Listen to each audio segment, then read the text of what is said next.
welcome to another edition of Fermanagh GAA TV. This weekend we're coming from the fabulous surroundings of the Westfield Hotel here in Enniskillen, and after last weekend's disappointment of Fermanagh ladies losing the down in that final in Croke Park, this weekend we can look forward to an intermediate final between Maguire's Bridge and Derry Lynn, a senior championship final between, of course, Rosslea and Timor, and the under 16 final before it, Derry Harps and Enniskillen Gales. First of all, before we start, I'd just like to introduce the guests here today. And these lads here certainly need no introduction. We've Peter McGinnity, former Rosslea manager, knows plenty a thing or two about Rosslea. Marty McGrath, another all-star winner, and a man who's given plenty of years service in the green and white of Fermanagh, and of course now Ederny as well. And this man here, you talk about top scorers in Fermanagh club football at least, your Shamey Quigleys and your John O'Flanagan's are always up there.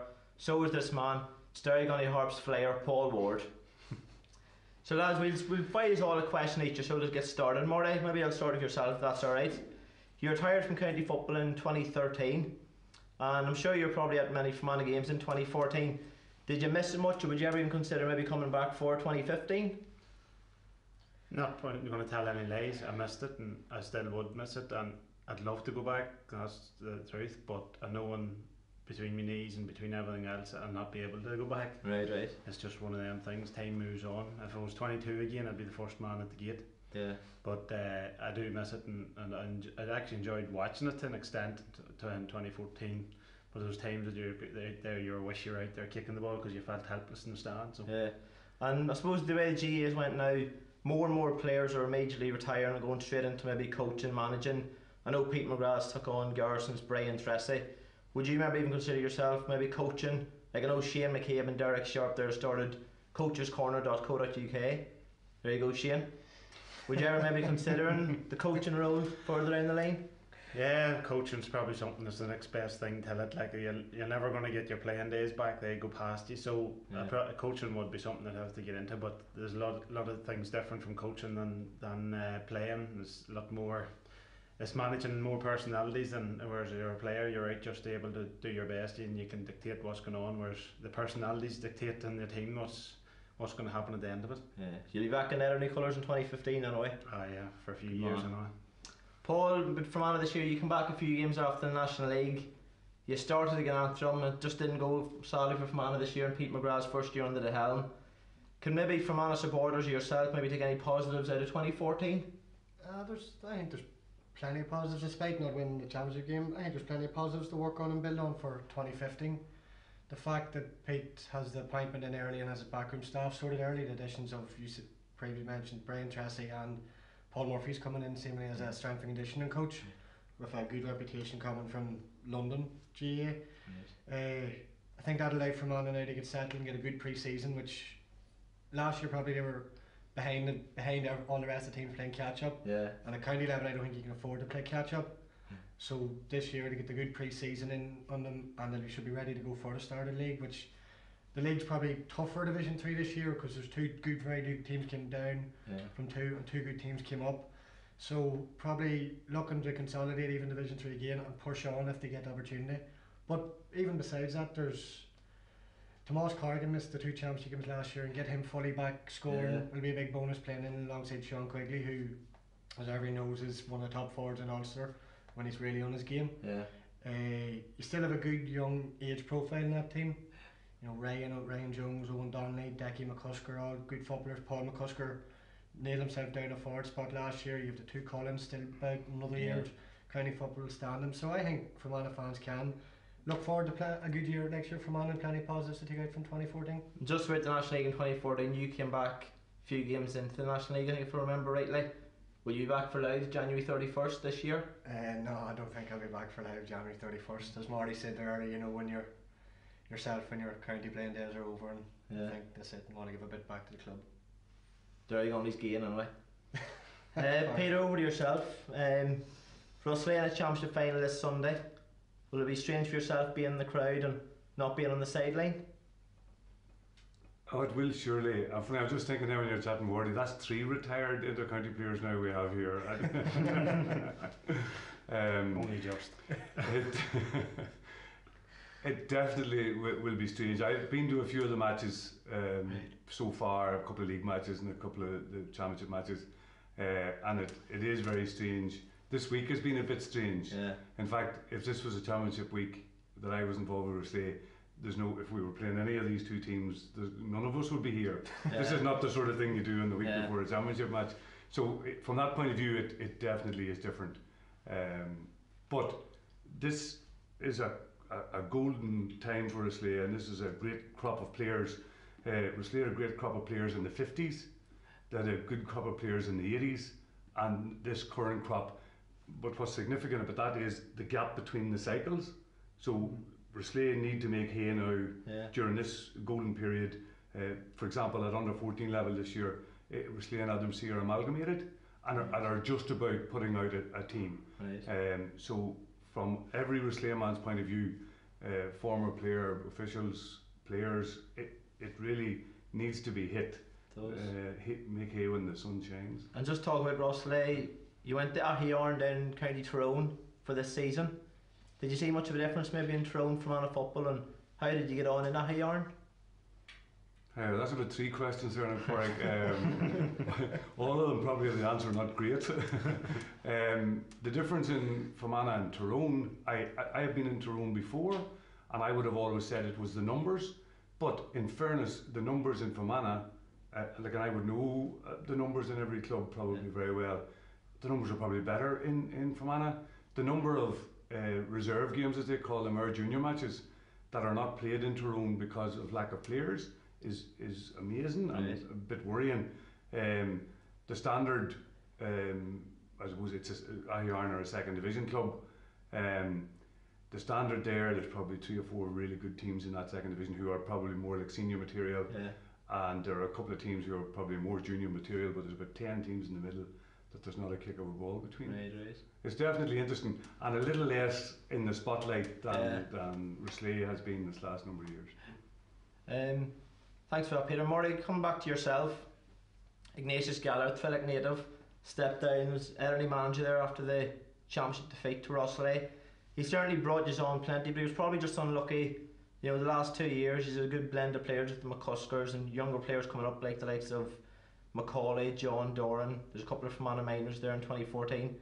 He's met Rosslea in the last 2 semi-finals. He just didn't get over the line. You know, but Iggy brought you on plenty.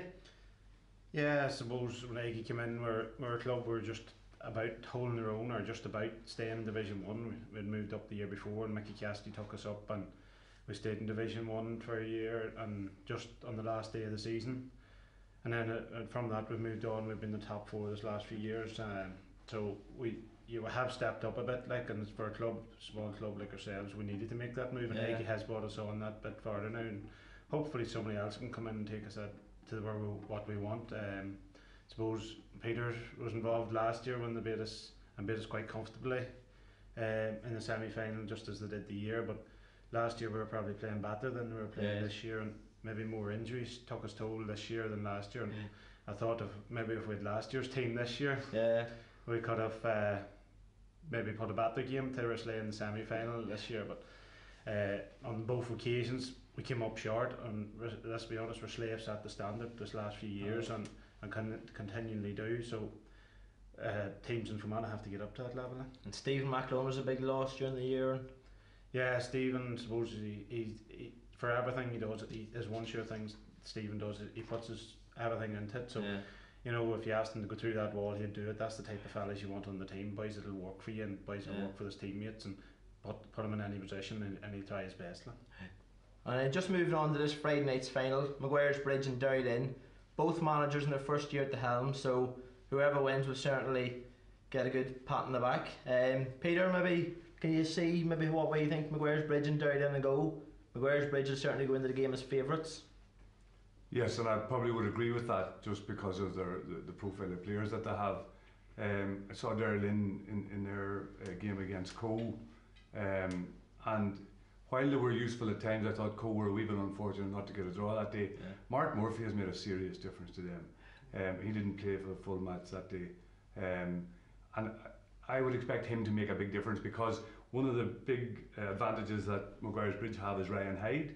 Ryan Hyde has dominated a lot of games in the second division this year and in the intermediate championship, and if he could be stifled a bit, then Daryl Lynn are in with a shout.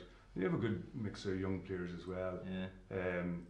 I just feel maybe a bit like yourself that McGuire's Bridge they have maybe more. They have the Corrigans. These boys are they're brilliant hurlers, but they're also very, very effective footballers.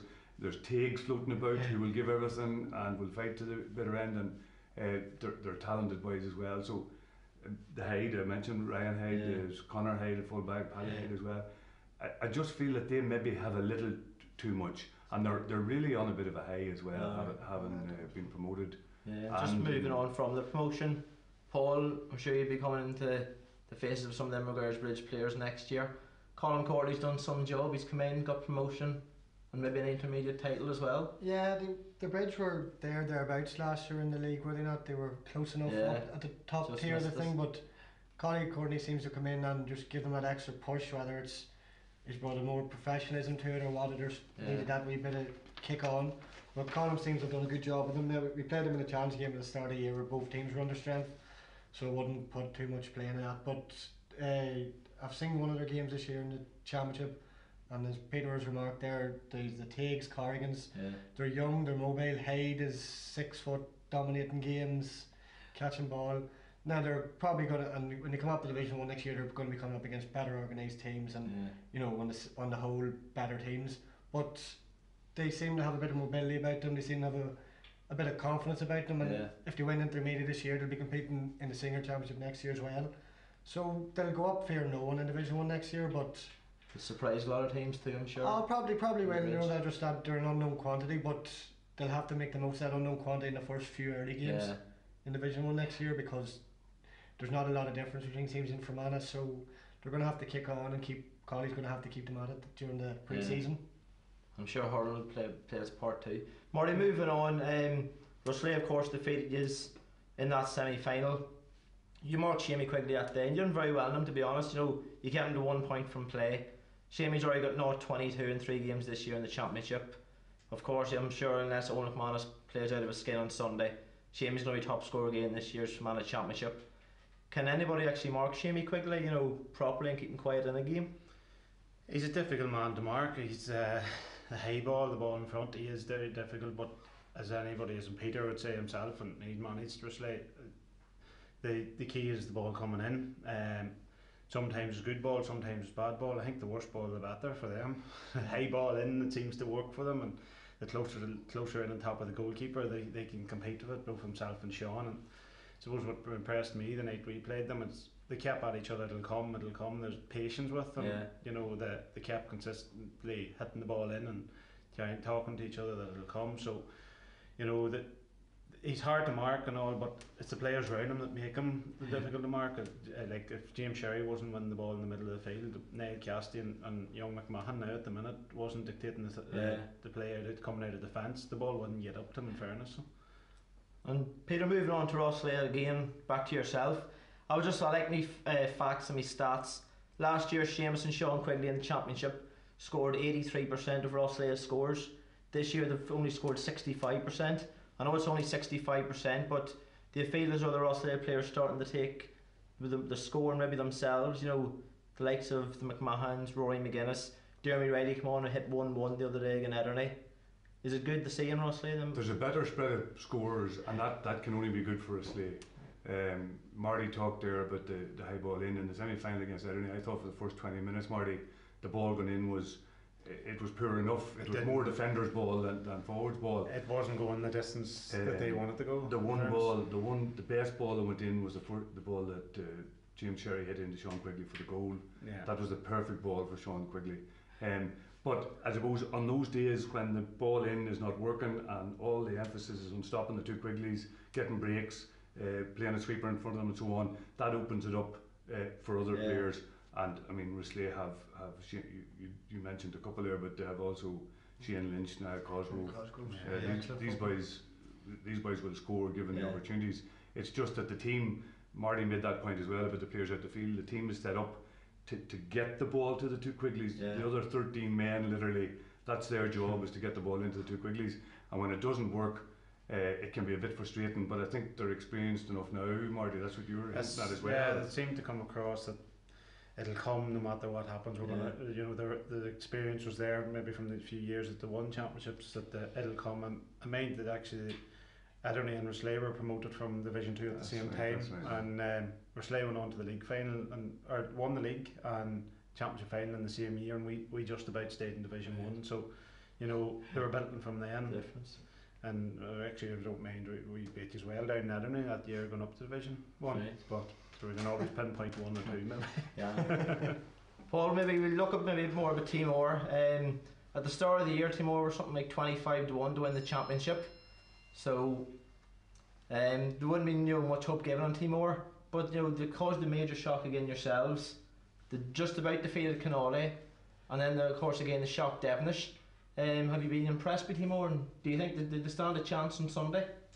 It's a any game's 50-50. Bookies and all the bookies odds will say it's not, but any game is 50-50 before the ball's thrown up. So of course Timor have a chance, but it depends how the game starts. They can't let Roslay run away with it early. Yeah. They're going to have to maybe be like that Adderley game where Adderley kept them for 40-45 minutes, and probably, as the boys mentioned there, that just Roslay's experience came out. But Timor are a strong team. I've been chatting to Barry once since we've played them, and he says the team against us was the first time they'd had their full team out all season. So if they'd maybe, I know they got relegated this year, but if they'd had that team out all year, they probably wouldn't have been in a position to be relegated. But they have some strong, and you mentioned Roslay's experience. You go through that Timor team lineup, they're hugely experienced as well. Yeah. All the way down, their whole spine is very strong. Joey Dunnigan's an excellent centre half back who knows how to play the game, knows how to sweep up, and can go forward and score as he did against us. Decky Riley had years of county level experience. Barry Owens himself.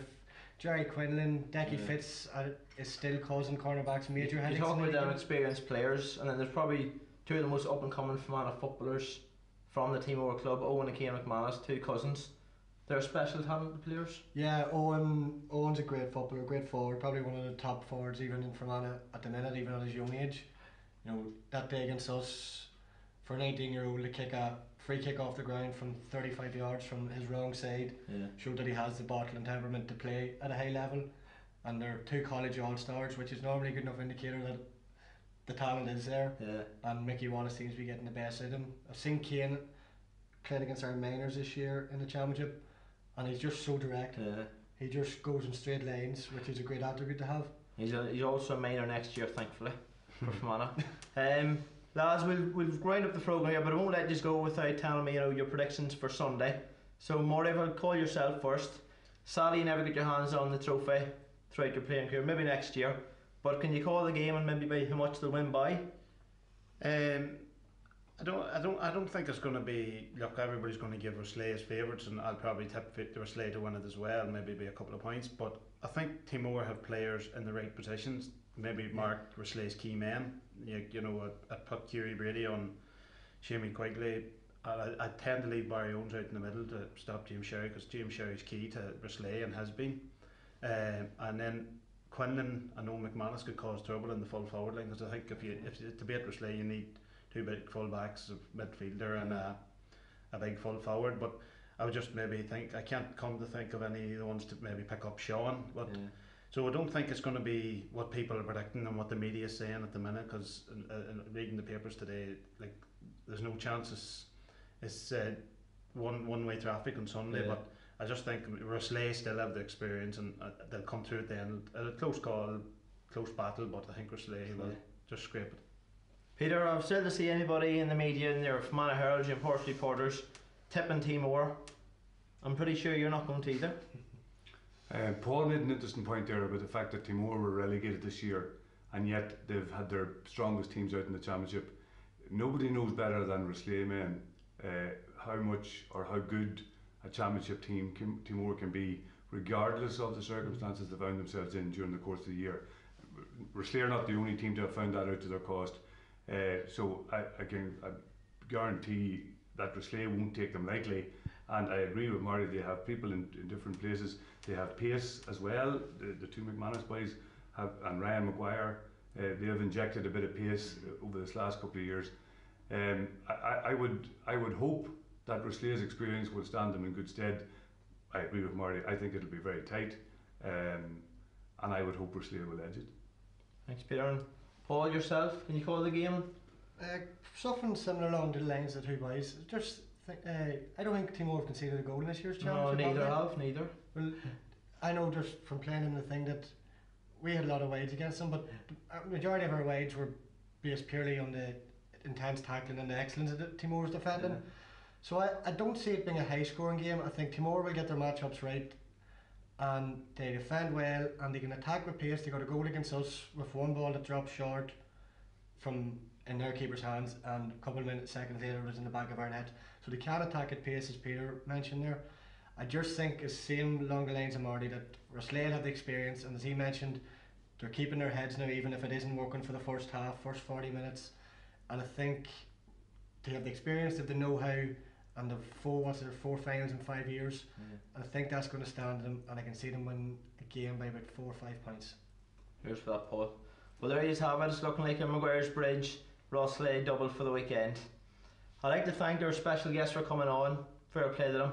And last year, I'd like the best wishes to Maguire's Bridge, Derry Lynn, Derry Gunley, Enniskillen, Roslay and Timor in the respective championship finals this weekend.